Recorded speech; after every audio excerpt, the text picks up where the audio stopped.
are so many different commercial carriers, all requiring coverage.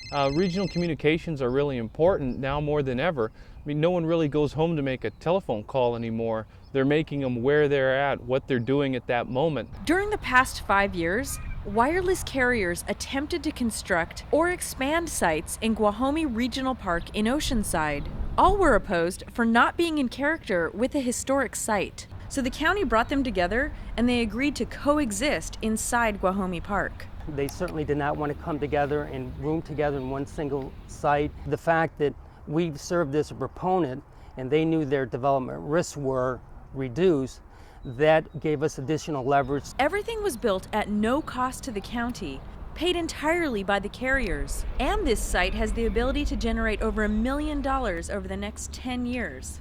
The cell tower carriers lease the sites on the trees, and because the county is the landowner and the landlord, that revenue goes back into the county to help offset revenue expenses. Besides a cell phone tower, the project also includes an amphitheater that brings historical significance to the Native Americans who once lived here.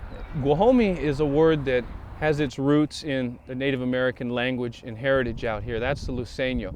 So to incorporate a cultural element into this project was very important. We have a presence here in this area in the Vista Oceanside, Carlsbad area, and working with cultural preservation and also cultural acknowledgement. The San Luis Rey Band of Luiseño Indians came up with the design for the center of the amphitheater.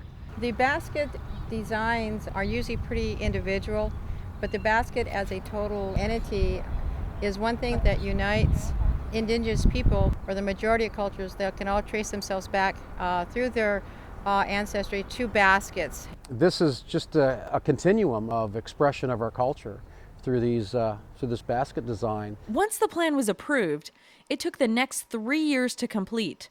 Accuracy was key. We actually made a miniature model. The vendor that was doing the cement stamping connected these lines, which would have totally destroyed the intent and meaning of the San Luis basket symbol that's used here.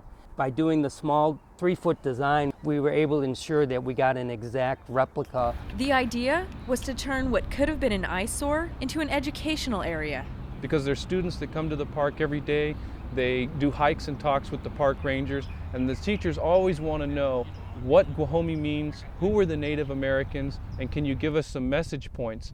The amphitheater and the artwork facilitates those interpretive talks and allows the conversation to start right there at that point. This site can accommodate our needs today and grow with us into the future.